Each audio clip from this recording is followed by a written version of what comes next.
आता काय हरकत नाही बोलायला. आमचा कार्यालयाचा विषय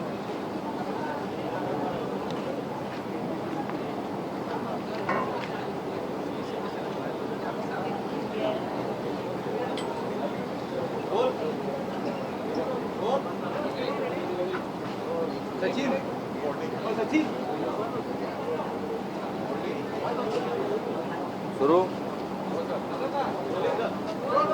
काल सभागृहामध्ये, विधानसभेच्या सभागृहामध्ये मंत्र्यांचं जे काम वाटप झालेलं आहे किंवा मंत्र्यांनी जी उत्तरं द्यायची आहेत त्याच्या संदर्भामध्ये नियमबाह्य आक्षेप हे विधानसभेचे सन्माननीय सदस्य आदित्य ठाकरेंनी घेतले. खरं तर विधानसभेला हिरवं पुस्तक असतं आणि विधान परिषदेला लाल पुस्तक असतं नियमाचं.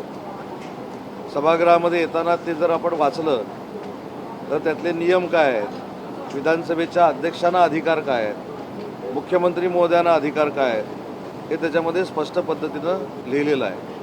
परंतु सभागृहामध्ये असताना किंवा येत असताना ते वाचणं गरजेचं आहे आणि म्हणून त्या नियमातला काही जो भाग आहे तो कुठेही चुकीची वस्तुस्थिती जनतेसमोर येऊ नये किंवा नियमबाह्य आम्ही काही कामकाज करतोय अशा पद्धतीचा फेक नरेटिव्ह सेट होऊ नये यासाठी मी काही जे नियम आहेत ते आपल्याला फक्त वाचून दाखवतो.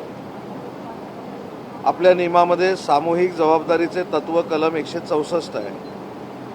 त्याच्यामध्ये असं लिहिलेलं आहे की भारतीय संविधानाच्या कलम 164(2) नुसार मंत्रिमंडळ हे सामूहिकरित्या विधानसभेला जबाबदार असते.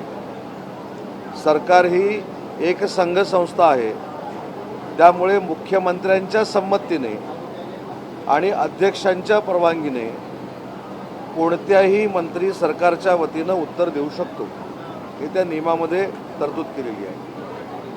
दुसरी महत्त्वाची गोष्ट याच्यामध्ये अशी आहे की मग जर मुख्यमंत्री महोदय याची शिफारस करतात तर उदय सामंत नगरविकास खात्याचा प्रभारी मंत्री म्हणून जे उत्तर देतोय ते योग्य आहे की अयोग्य आहे ते देखील मी आपल्याला सांगतो. ही नियमावली आहे, आता मी दाखवली ती, आणि हे माननीय एकनाथ शिंदे साहेबांनी मुख्यमंत्र्यांना लिहिलेलं पत्र आहे. आणि त्या पत्रावर मुख्यमंत्री महोदयांनी सचिव 1 विधानमंडळ सचिवालय कार्यवाही करा अशा पद्धतीचा शेरा लिहिलेला आहे. आणि सगळ्यात महत्त्वाची गोष्ट आमच्या दृष्टीनं ही आहे, जी अध्यक्ष महोदयांनी घोषणा केलेली आहे. तर ती घोषणा काय आहे, तर दिनांक 22 जून 2026 पासून सुरू झालेल्या महाराष्ट्र विधानमंडळाच्या सन 2026च्या द्वितीय म्हणजेच पावसाळी अधिवेशनात खालील नमूद मंत्री आपल्या मूळ विभागाचे कामकाज सांभाळून त्यांच्या समोर दर्शवलेल्या विभागाचे विधिमंडळातील कामकाज हाताळण्याबाबत माननीय मुख्यमंत्री महोदयांनी अनुमती दिली आहे. त्यानुसार विभाग व मंत्री महोदयांची नावे पुढीलप्रमाणे आहेत. ॲडव्होकेट आशिष शेलार म्हणजे मुख्यमंत्री महोदयांकडचं खातं आहे, सामान्य प्रशासन विभाग. माननीय श्री दादासाहेब भुसे सार्वजनिक बांधकाम सार्वजनिक उपक्रम विभाग. उदय सामंत नगरविकास विभाग. शंभूराज देसाई गृहनिर्माण विभाग. हसन मुश्रीफ राज्य उत्पादन शुल्क विभाग. आदिती तटकरे अल्पसंख्याक विकास व क्रीडा व युवक कल्याण विभाग. हे मी एवढ्यासाठीच वाचून दाखवलं की प्रत्येक सदस्यानं सभागृहामध्ये येत असताना विधान परिषदेचा जर सदस्य असेल तर त्यानं लाल नियमाचं जे पुस्तक आहे ते वाचलं पाहिजे, त्यातली कलमं कुठची आहेत ती तपासून बघितली पाहिजेत. आणि विधानसभेमध्ये अशा पद्धतीचं आर्ग्युमेंट करत असताना हिरव्या पुस्तकामध्ये काय लिहिलेलं आहे आणि ते कामकाज नियमात चालतंय की नाही ह्याच्यावर सदस्यांनी लक्ष ठेवायचं आहे. पण स्वतःचं नवीन पुस्तक निर्माण करून, स्वतःचे नवीन कायदे निर्माण करून, स्वतःचे नवीन कायदे निर्माण झाल्यासारखं सभागृहामध्ये बोलायचं आणि आक्षेप घ्यायचे, याच्यासाठीच आपल्यासमोर मी येऊन नियम, माननीय अध्यक्षांनी घेतलेला निर्णय आणि माननीय मुख्यमंत्री मोदयांनी केलेली शिफारस हे आपल्याला आणि महाराष्ट्राच्या जनतेला कळावं यासाठी हे पुराव्यानिशी मी सिद्ध केलेलं आहे. त्यांचं म्हणणं आहे की मुख्यमंत्री उपमुख्यमंत्र्यांनी सभागृहात उपस्थित राहावं. जसे मुख्यमंत्री उपस्थित राहतात तसे उपमुख्यमंत्र्यांनी उपस्थित राहून उत्तर द्यावं. म्हणजे काल ज्या प्रकारे मला असं वाटतं की हा सगळ्यांनाच नियम आहे.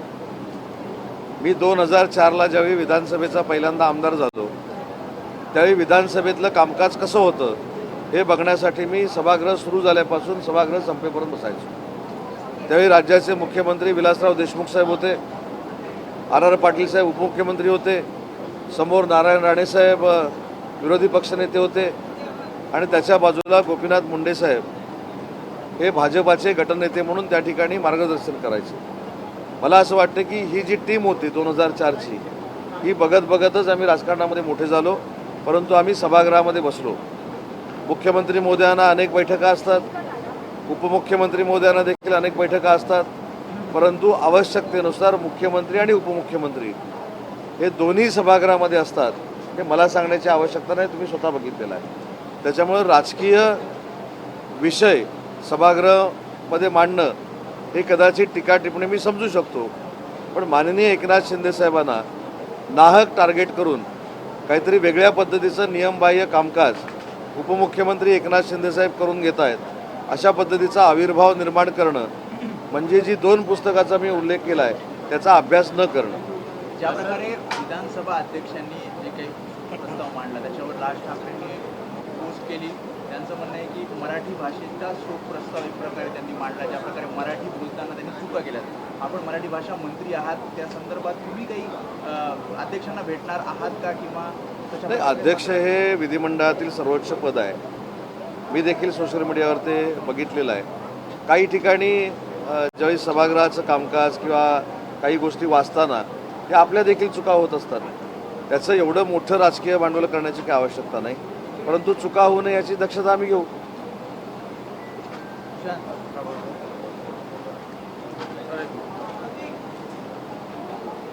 सर, नाफेड संदर्भात एक बातमी आहे. कांदा खरेदीला शेतकऱ्यांनी आता अत्यंत प्रतिसाद दिला आहे, त्यामुळे शेतकरी आणि व्यापारी यामध्ये वाद आता पुन्हा एकदा निर्माण झाला. कांदा प्रश्न जो आहे त्याच्याबाबत स्वतः पणनमंत्री कॅबिनेटमध्ये अनेक वेळा आपली भूमिका मांडत असतात. मुख्यमंत्री, दोन्ही उपमुख्यमंत्री कांद्याच्या भावाबाबत, कांद्याच्या शेतकऱ्यांबाबत, कांद्याचा जो भाव ठरवून व्यापारी कांदा घेणार आहे त्याच्याबाबत हे कायमस्वरूपी सकारात्मक शेतकऱ्यांच्या दृष्टीनं बोलत असतात, शेतकऱ्यांच्या दृष्टीनं निर्णय घेत असतात.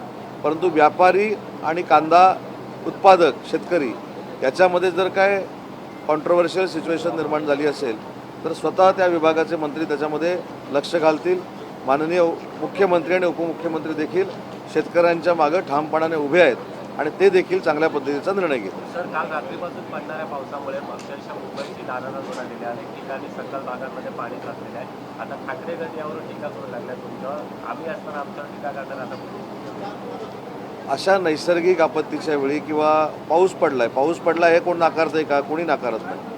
आज मी रत्नागिरीच्या कलेक्टरकडनं रत्नागिरी जिल्ह्याचा आढावा घेतला, सिंधुदुर्गातल्या लोकांची देखील चर्चा केली, रायगडच्या लोकांची देखील चर्चा केली.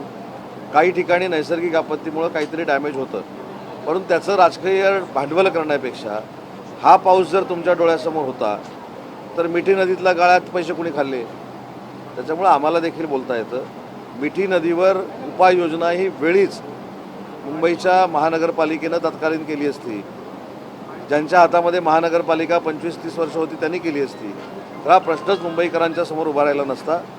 मिठी नदीच्या गाळामध्ये गैरव्यवहार करणाऱ्या लोकांनी आम्हाला सल्ला द्यायची आवश्यकता नाही. आम्ही मुंबईकरांच्या विकासाशी बांधील आहोत. मुंबईकरांना जे पाहिजे ते करून देण्यासाठी आम्ही सक्षम आहोत. नैसर्गिक आपत्तीमुळं काही जर गोष्टी घडल्या असतील तर त्याचे देखील सरकार निर्देश महानगरपालिकेला देईल आणि महायुतीची जी महानगरपालिका आहे ती मुंबईकरांची अतिशय चांगल्या पद्धतीनं काळजी घेईल.